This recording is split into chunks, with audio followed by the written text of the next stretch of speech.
2020년도 종부세 납부가 오늘부터 시작됐습니다. 대상과 금액 모두 역대 최대치를 찍으며 폭탄 논란이 가시지 않고 있습니다. 하지만 진짜 세율 인상은 내년부터여서 은퇴자들의 우려감이 증폭되는 실정입니다. 오늘은 다가온 종부세 폭탄과 영향에 대해 자세히 짚어보겠습니다.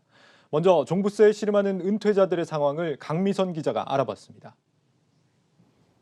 올해만 200만 원 가까이 더 오른 종합부동산세를 내게 되는 서울 서초구의 한 아파트 단지입니다. 오늘부터 보름간 종부세를 납부하게 되는데 주민들의 불만은 이만저만이 아닙니다. 너무 과하죠. 갑자기 많이 오르니까 우리 은퇴자들은 살 수가 없어요. 이사해야 돼. 내년에는 더 오른다니까 걱정이야. 소득이 전혀 없기 때문에 이 점에 대해서 좀 정부에서 감안해서 매겼으면 좋겠습니다. 내년부터는 진짜 감당이 안 됩니다. 소득이 없으니까요. 올해 종합부동산세 고지 인원과 고지세액은 모두 역대 최대 규모입니다. 대상자는 74만 4천 명, 고지세액도 4조 원을 돌파했는데요. 2018년 종부세법 개편을 기점으로 불과 2년 만에 대상자는 30만 명 늘었고 세액은 2배 넘게 뛰었습니다. 종부세 납세자가 늘어난 가장 큰 원인은 단연 치솟는 집값입니다. 1주택자 과세 기준인 공시가격 9억 원 이상 주택이 올해 서울에서만 28만 가구를 기록했고 2017년에 비해 무려 3배가 늘었습니다. 집값이 오르면서 공시가격도 크게 상승했는데 종부세 부과 기준은 10여 년 넘게 9억 원을 유지하고 있기 때문입니다. 문제는 내년부터 과세가 더욱 강화된다는 겁니다. 공시가격 현실화율 상향이 앞으로 본격화되고 1주택제를 비롯한 모든 세율이 최대 0.3에서 2.8%포인트 오르기 때문입니다. 여기에 종부세 과세표준 산출에 쓰이는 공정시장가액 비율까지 계속 높아집니다. 올해 처음으로 종부세를 내게 된 강북 아파트들도 내년에는 올해 10배 이상 늘어나고 2025년에는 서울 시내 85제곱미터 이상의 모든 아파트가 종부세 대상이 될 것이라는 전망까지 제기됐습니다. 세계 유일의 징벌적 과세인 종부세. 납세자 공감 없이는 대규모 조세 저항 운동으로 확산될 조짐을 보이고 있습니다. 이처럼 거주하지 않으면서 다주택을 보유하는 사례는 적지만 이로 인하여 생겨나는 사회적 비용은 매우 큰 점을 고려하여 정부로서는 다주택 보유 부담을 가중하지 않을 수가 없었습니다. 투기를 잡겠다고 잇따라 쏟아낸 종부세 인상 정책이 결국 집 한 채 있는 중산층까지 강타하게 되면서 여당에서조차 공시가격 현실화 속도를 늦추거나 일시적으로 중단해야 한다는 목소리까지 나오고 있습니다. 중산층 실거주자 또는 소득이 없는 은퇴자, 고령자들의 부담을 줄여줄 수 있는 현실적 대안이 필요하다는 겁니다. 한국경제TV 강미선입니다. 이 같은 고강도 세금 압박은 다주택자가 시장에 매물을 내놓게 하려는 목적이 강합니다. 하지만 집값이 오를 거란 기대감에 다주택자가 버티기에 나설 경우 정부의 집값 안정 목표는 달성되기 어렵다는 지적이 나옵니다. 조연 기자입니다. 잇따른 부동산 대책이 무색하게 전국 부동산 시장은 과열을 일컫는 이른바 불장이 펼쳐지고 있습니다. 11월 전국 주택 매매 가격은 1.43%, 17년여 만에 가장 큰 폭으로 상승했습니다. 서울은 전셋값 상승 여파가 빌라와 다세대 주택 매수로 번졌고 수도권과 부산, 대구, 울산 등 전국 곳곳이 불타올랐습니다. 종부세 폭탄을 맞은 강남권도 마찬가지입니다. 강남구는 2달 만에 매매 가격이 상승세로 전환했고 서초구와 송파구 역시 올랐습니다. 최근 강남권 매물이 다소 늘었지만 가격을 낮추기보다 오히려 높은 시세를 맞춰 실거래가 이어지지 않고 매물만 쌓이는 현상이 나타나고 있습니다. 소득이 없는 다주택자들은 일부 양도할 가능성이 있습니다. 그러나 그것이 시장에 미치는 영향은 미미할 거라고 보여지고요. 소득이 있는 사람들은 양도 안 할 수도 있습니다. 왜 그런가 하면 세금보다 주택 가격이 워낙 많이 오르고 있기 때문에 그렇습니다. 아무리 강력한 규제를 내더라도 결국 집값이 오르는 것을 시장이 경험한 만큼 세금을 감내하며 버티겠다는 판단이 깔려 있는 것입니다. 또 늘어난 양도세와 종부세 등 보유세 부담에 주택을 자녀에게 물려주는 수요도 급증했습니다. 올해 전국의 주택 증여 건수는 이미 지난 10월 기준 연간 최대 기록을 경신했고 특히 강남 3구 아파트 거래 가운데 증여 비중은 22.7%로 역대 최고치를 기록했습니다. 양도세 부담이 큰 상황에서 다주택자 매물이 시장에 나오는 것은 한계가 있다는 설명입니다.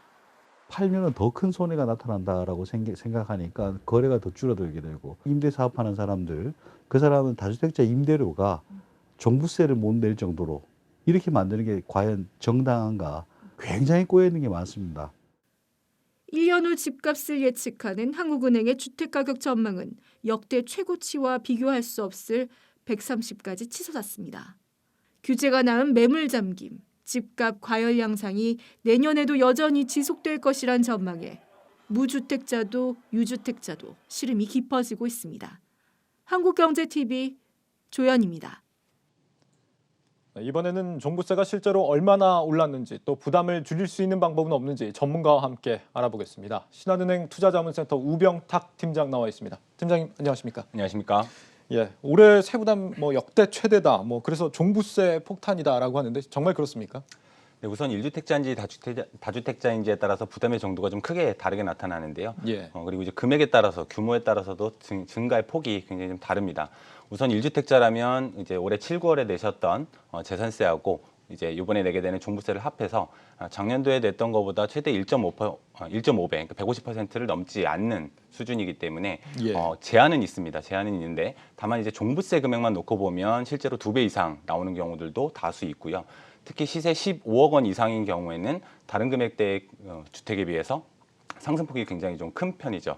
그리고 공시가격 현실화라고 하는 게 같이 맞물리게 되면 이게 이제 1.5배씩 당분간은 계속 배수로 늘어날 수밖에 없다 보니까 예. 고가 주택을 소유한 분들 중에서 고정 수입이 없는 은퇴자 분들이라든지 아니면 코로나로 인해서 수입이 감소한 일부 자영업계층들 같은 경우하고 다주택자나 법인의 경우에는 이번에 종부세 충격이 굉장히 클 수밖에 없는 상황입니다. 네. 고가 주택이 주로 대상이다라고 한다면은 종부세 부과로 부담을 느끼는 주요 대상은 아무래도 좀 서울 지역 아파트라고 봐도 되겠습니까? 네, 일단 시세 15억 초과 고가 주택의 상승폭이 굉장히 큰데, 지금 종부세 과세 대상이 되는 전체 주택 중에서, 그러니까 9억 공시가격으로 9억을 초과하는 주택의 대략 한 90% 정도가 서울 수도권 지역에 좀 몰려 있거든요. 예. 그래서 아무래도 서울 지역의 주택 소유자들이 상대적으로 부담을 좀 더 크게 느끼게 될 거고요. 예. 예를 들어서 이제 아크로 리버파크 전용 84제곱미터를 기준으로 하면 작년에 1주택이라는 거, 이 집이 굉장히 고가인 걸 감안하더라도 예, 예. 이 집에 대해서 종부세 금액, 보유세 금액이 작년에 이제 900만 원 정도 수준밖에는 되지 않았었는데, 올해는 이제 1,300만 원 정도로 올라가게 되고요. 예. 내년에는 1,900만 원, 22년도에는 예상치로는 2,600만 원까지 굉장히 큰 폭으로 빠른 속도로 좀 올라가게 됩니다. 강남 지역의 다른 고가 주택도 이와 비슷한 상황이고요. 또한 이제 강남만 그런 것이 아니라 최근에는 이제 전반적인 집값의 상승 때문에 강북의 경우에도 총 금액, 부담해야 되는 세금의 크기는 작지만 역시 상승률은 굉장히 높은 편입니다.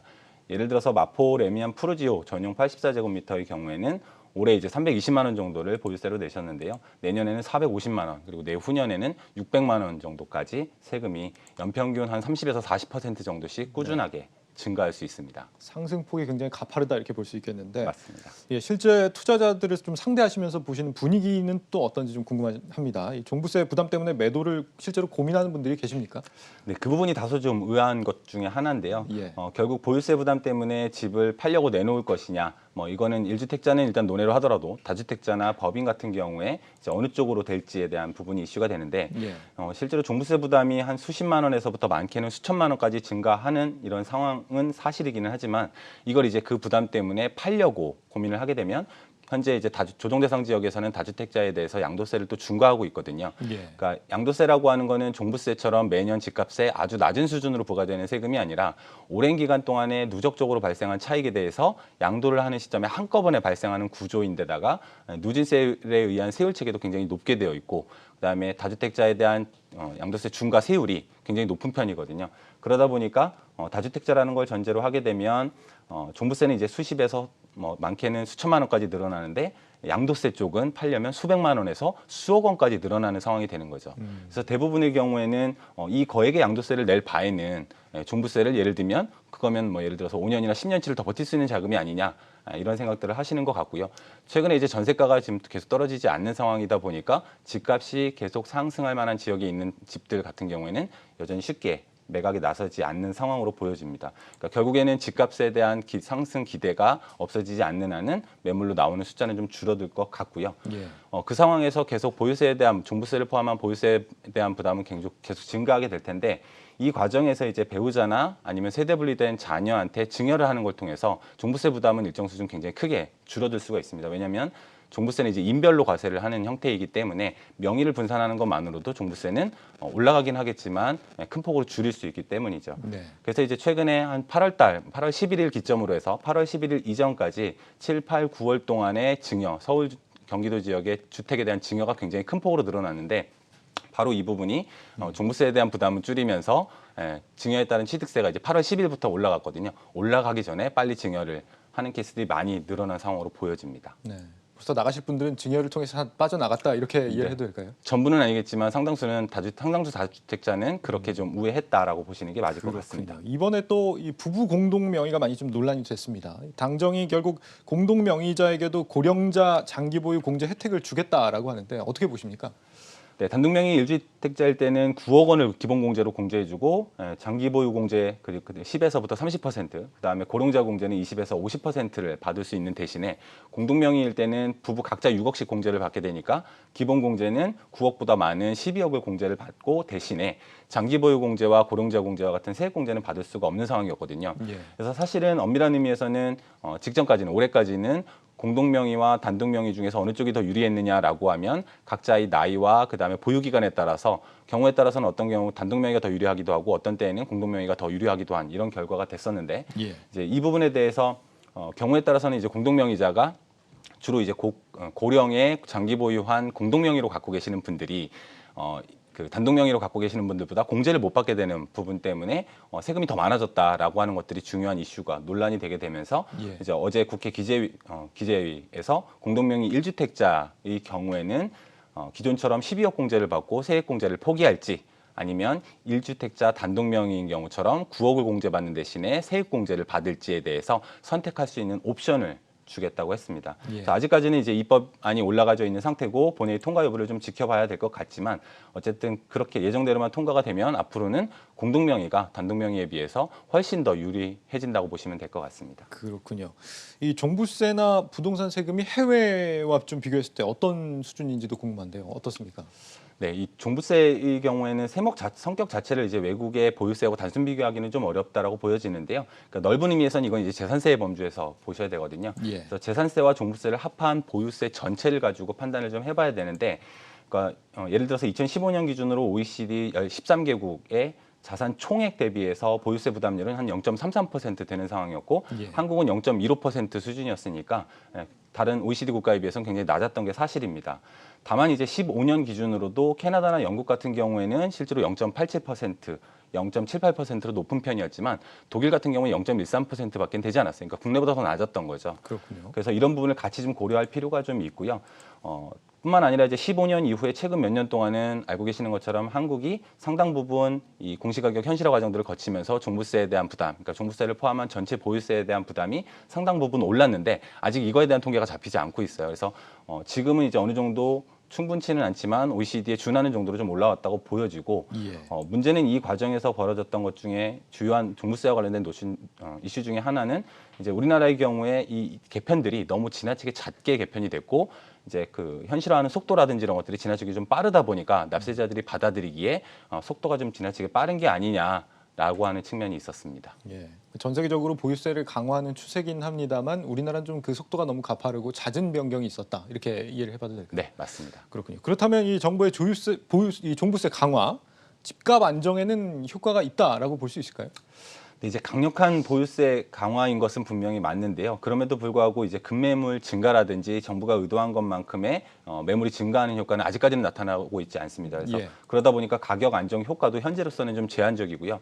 앞으로는 조금 더 지켜봐야 되는 부분 중에 하나가 내년도 6월 1일 이후부터는 양도세에 대한 중과가 기존보다 10%포인트씩 더 올라가게 되거든요. 예. 그럼 이제 다주택자들 중에서 일부는 보유세, 종부세에 대한 부담을 뭐 수천만 원씩 현금 흐름이 없어도 부담하기 어려운 경우 중에서는 이제 매각으로 나서게 될 거고요. 다만 지금 현 시점에서 놓고 보면 내년 5월 31일 전까지만 양도하면 되기 때문에 실제로는 내년 한 2월, 3월 정도, 한 2, 3개월 정도 거래 소요가 된다는 걸 치면 빠르더라도 2, 3개월, 내년 2, 3월 정도는 되어야만 얼마나 물량이 나올 수 있을지 알 수 있을 것 같습니다. 네, 효과는 있겠지만 좀 제한적이다 이런 말씀으로 들었습니다.